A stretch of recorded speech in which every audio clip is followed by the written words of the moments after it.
মাননীয় স্পিকার, আমাদের মাননীয় প্রধানমন্ত্রী আজকে এখানে নেই। উনি যখন বিভিন্ন ভাষণে গিয়ে অসত্য তথ্য দিয়ে বলেন বিরোধী দল মিছিল করতেছে মদের দাম কেন বৃদ্ধি করা হয়েছে, কেন সিগারেটের দাম বৃদ্ধি করা হয়েছে, এরকম অসত্য তথ্য দিয়ে যখন মাননীয় প্রধানমন্ত্রী বক্তব্য দেন আমরা খুবই আশাহত হই। মাননীয় স্পিকার, আমরা আশাহত হই যখন ঋণ নিয়ে কথা বলতে গিয়ে সংসদে যখন আমরা ঋণ নিয়ে কথা বলতে যাই, ব্যাংকের ঋণ নিয়ে, ইসলামী ব্যাংক দখল নিয়ে যখন আমরা কথা বলতে চাই, তখন মাননীয় প্রধানমন্ত্রী দাঁড়ায় যখন বলে আপনারা সবাই জমিদার যারা ঋণ নেন নাই, এর মধ্য দিয়ে মূলত মাননীয় প্রধানমন্ত্রী ঋণ খেলাপিদেরকে উৎসাহিত করেন। মাননীয় স্পিকার, আমরা এই ধরনের সংসদ আর চাই না যেখানে। ধন্যবাদ মাননীয় সদস্য, ধন্যবাদ। একটু বসেন আপনি একটু বসেন জি, একটু আরো 3-4 জন দাঁড়িয়েছে, আমি আপনাকে ডাকবো। সবাই একটু ধৈর্য সহকারে বসি আমরা, please. Thank you. Mister Zainul Abedin Farooq, মাননীয় সদস্য। অর্ডারে আপনার ডিসকাশন আছে, আপনি এটা দিতে পারেন, যেহেতু সংসদ নেতাকে নিয়ে কথা বলা হয়েছে। আমি আপনাকে বিনীত অনুরোধ করব, আমরা যেমন তেমনি দাঁড়াই না, যখন একটা অসত্য তথ্য এই সংসদে উপস্থাপন করা হয় তখনই আমাদের সদস্যের পক্ষ থেকে কথাটা বলার দরকার। সেজন্য আপনার অনুমতি চাই। জি, মাননীয় স্পিকার, মাননীয় সদস্য, একটু আপনি যেহেতু মাননীয় প্রধানমন্ত্রীর কথা বলেছেন, মাননীয় সদস্য মির্জা ফখরুল ইসলাম আলমগীর সাহেব কিছু বলবেন কিনা এই বিষয়ে, যদি আপনি ডেলিগেট করেন ওনাকে দিতে পারি। জি, জয়নুল আবেদিন ফারুক সাহেব। মাননীয় স্পিকার, 2 মিনিট আপনার জন্য, 2 মিনিট। আমরা এই সংসদকে কার্যকর করার জন্য উভয় পক্ষে একটা সম্মতিতে এসেছি। এই সংসদে কোনো অসত্য বাক্য উত্থাপন করা হোক বা এমন কথা বলা না হোক যেই কথায় আমাদের মান সম্মান হানি হয়, সংসদ নেতাকে কটূক্তি করা হয়। এ বিষয়ে আজকে নতুন প্রজন্মের জুলাই আন্দোলনের নেতা, উনি আমাদের নোয়াখালী অঞ্চলের মাননীয় সংসদ সদস্য, উনি একটি বক্তব্য রেখেছেন। এটাতে আমরা খুবই ক্ষুব্ধ, কারণ আমাদের নেতা উড়ে এসে নাই। শহীদ প্রেসিডেন্ট জিয়াউর রহমানের সন্তান, দেশ নেত্রী বেগম খালেদা জিয়ার সন্তান। 16 বছর ধরে যিনি এই দেশের মানুষের গণতন্ত্রের জন্য, ভোটাধিকারের জন্য সংগ্রাম করেছেন।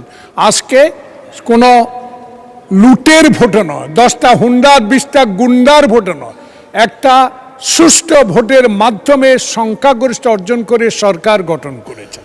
তাই আমরা আজকে যে অসত্য সংসদ নেতা নিয়ে অসত্য কথা বলেছেন, এটা এক্সপান্স করার জন্য আপনার কাছে বিনীত অনুরোধ জানাচ্ছি। মাননীয় বিরোধী দলীয় চিফ হুইপ, আমরা আসলে বিতর্কে যেতে চাচ্ছি না, একটা বক্তব্যের প্রেক্ষিতে উনি বক্তব্য দিয়েছেন। আমরা আসলে এভাবে চললে তো সংসদ। আচ্ছা, 1 মিনিট আপনাকে সময় দেয়া হলো। মাননীয় স্পিকার, এখানে মাননীয় সংসদ সদস্য দাঁড়ালেন, তিনি যদি স্পেসিফিক্যালি বলতেন কোন তথ্যটা এখানে অসত্য, উনি তো ওনার বক্তব্যের প্রেক্ষিতে বলেছেন, উনি কিন্তু ঢালাওভাবে বলে গেলেন যে বক্তব্য অসত্য কথা বলা হয়েছে। ওনাকে তো ফ্যাকচুয়ালি বলতে হবে কোন ইনফরমেশনটা এখানে ভুল ছিল। আর মাননীয় সংসদ নেতার কথা যদি বলেন, প্রধানমন্ত্রীও ভুল করতে পারেন। প্রধানমন্ত্রী এই মাননীয় সংসদে দাঁড়িয়ে বক্তব্য দেওয়ার সময় স্লিপ অফ টাং হয়েছেন, উনি তার ভুল শুধরিয়েছেন। ওনার বক্তব্যের সমালোচনা করার অধিকারও বিরোধী দলের আছেন। ফলে উনি অবশ্যই, ওনাকে আমরা সম্মান করি, উনি জিয়াউর রহমানের সন্তান, খালেদা জিয়ার সন্তান, প্রাইম মিনিস্টার, সংসদ নেতা, কিন্তু তার মানে এই না যে তাকে নিয়ে কোনো কথাই বলা যাবে না, তার কোনো বক্তব্যের সমালোচনা করা যাবে না।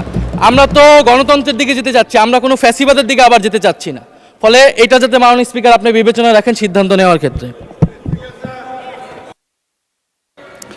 জি, মাননীয় মন্ত্রী মির্জা ফখরুল ইসলাম আলমগীর।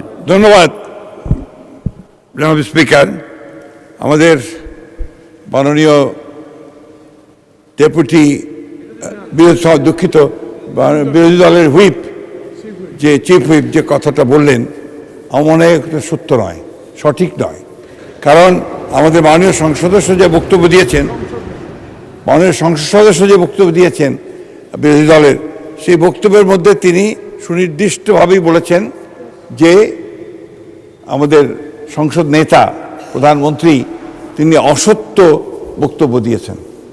এটারই আপনার আমাদের মাননীয় সংসদ সদস্য জয়নাল আবেদীন এটা আপনার পয়েন্ট আউট করেছেন। প্লিজ লেট মি সে, আমাদের বলতে দিন। আপনার ফ্যাসিস্টের কথা বলেন, ফ্যাসিস্টের আচরণ তো আপনাদের কাছ থেকে আসছে। No, you must allow us please, you must allow us to speak. আমি কথা বলছি, আপনারা যখন কথা বলছে আমরা কেউ কথা বলিনি। মাননীয় মন্ত্রী, That's the point. মাননীয় মন্ত্রী এদিকে কথা বলেন অ্যাড্রেস করে প্লিজ। এটা হবে, পার্লামেন্টে এটা হয়। জি জি জি। আমি আপনাকে যেটুকু অনুরোধ করতে চাই, যে অংশটুকু অসত্য আছে সেই অংশটুকু দয়া করে আপনি এক্সপাঞ্জ করবেন, কারণ আমাদের সংসদ নেতার বক্তব্য সম্পর্কে কোনো অসত্য বক্তব্য এখানে মেনে নেওয়া যাবে না মাননীয় স্পিকার। ধন্যবাদ। ধন্যবাদ মাননীয় সদস্যবর্গ। আমরা হান্নান মাসুদ সাহেব, আপনার টাইম ইজ আপ, প্লিজ বসেন। এইভাবে সংসদে যখন খুশি তখন দাঁড়াবেন, this is not the norm. Please take your seat mister Hannan Masud. মাননীয় সদস্য দয়া করে আপনি বসুন, দয়া করে বসুন। হান্নান মাসুদ দয়া করে বসুন। এটা শাহবাগ চত্বর নয়, জাতীয় সংসদ। বসুন।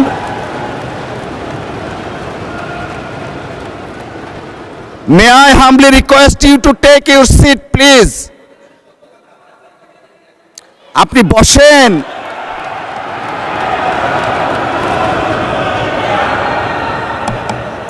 মাননীয় সদস্যবর্গ, মাননীয় সদস্য নোয়াখালী 6 আসনের বিরোধী দলীয় নেতা দাঁড়াতে দিতে হয়। জি বলেন। ধন্যবাদ মাননীয় স্পিকার। আমাদের এই হাউজেরই একজন সদস্য হান্নান মাসুদ বক্তব্য রাখতে গিয়ে তিনি সংসদ নেতার ব্যাপারে কিছু কথা বলেছেন। আমি আপনাকে অনুরোধ করব, বাইরের কোনো বিষয়কে টেনে এখানে এনে এক্সপাঞ্জ করা বা বক্তব্য দেওয়া কোনোটাই যেন এলাও না করা হয়। কারণ আপনি এইমাত্র বলেছেন যে এইটা সাভার স্কয়ার নয় বা শাহবাগ স্কয়ার নয়। তার মানে হচ্ছে সংসদের ভিতরে একটা সংসদীয় নর্মস আছে, বাইরেরও একটা গ্রামার আছে। যার যার গ্রামারকে সেই জায়গায় আমরা রাখি। বাইরের জবাব বাইরে দিব, সংসদের জবাব সংসদে হোক। তবে এইটা সত্য, এটা অসত্য, এই ঝগড়ায় যদি আমরা যাই তাহলে অনেক কিছু আমাদের জন্য হয়তো বা লজ্জাজনক হয়ে যাবে। আমি চাচ্ছি না কারো সম্মানের সাথে এই লজ্জাটা লেগে থাকুক। এই জন্য আমি অনুরোধ করব, এই বিষয়ের পুরাটাই আপনি এখান থেকে ইগনোর করুন, সেইটাই আমাদের জন্য কল্যাণকর হবে। ধন্যবাদ মাননীয় স্পিকার।